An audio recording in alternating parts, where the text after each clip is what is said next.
Sanding, high temperatures, glue hooks, and even a hole puncher are all part of the 4 strategies coming up to help you get your hot glue to stick to slippery plastic. Plus, if you want to glue clear plastic sheets or windows in your cardboard crafts, then stick around to the end of the video because the last tip is really going to help you with that. And it's something that not a lot of people are talking about. So sanding is the first approach I use when I'm trying to get hot glue to stick to plastic.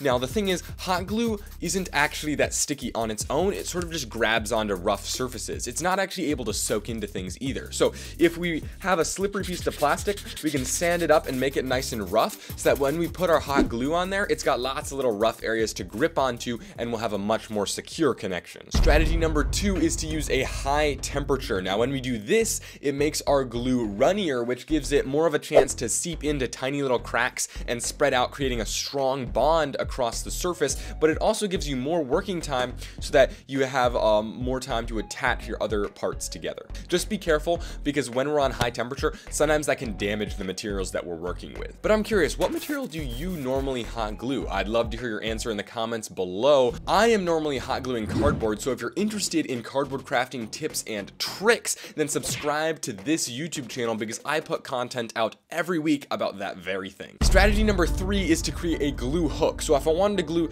this little ring on top of this container, it'd be pretty difficult because the ring is so small. So when I put it on here, I can actually use my hot glue, because hot glue is 3D, and build it up around the base of this ring. That would create a good connection, but it still might be able to slide out. So I can build the glue all the way up the side and then over the top to really create a secure connection. Unfortunately, this strategy is not very pretty and it does use a lot of hot glue. So if you want to save some money and buy your hot glue sticks in a cheap bulk package, then I'll leave a link in the description down below to where you can do that.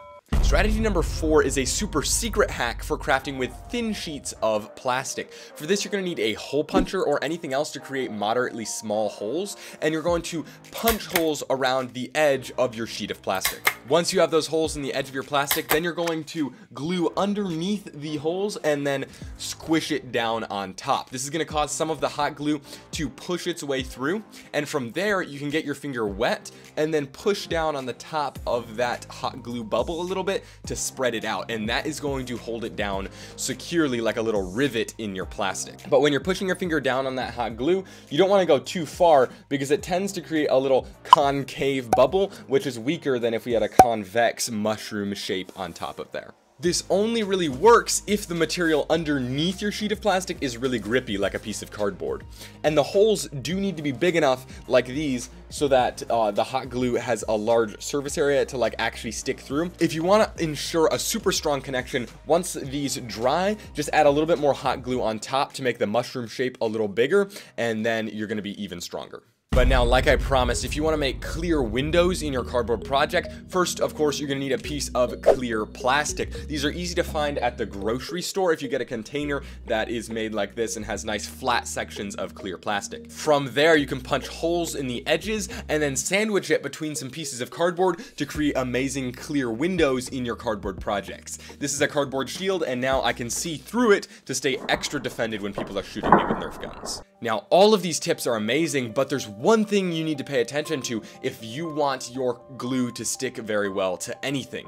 You need to clean your surfaces. If there's a lot of dust or debris or oil on that surface, your hot glue is going to stick to that instead of the actual surface, and then you're not going to get a strong connection. But before we go crazy gluing things onto stuff, you want to make sure you're using the right size of glue stick for your glue gun. And there are actually several factors involved in getting the right size of glue stick. So you can click or tap on this video right here to make sure you don't pick the wrong glue stick. And if you ever have any questions, drop them in the comments below. I reply to every comment, so I love to hear from you. As always, my name is Eli, this is Maker Brain, and I pray that the Lord would let his face shine brightly upon you today.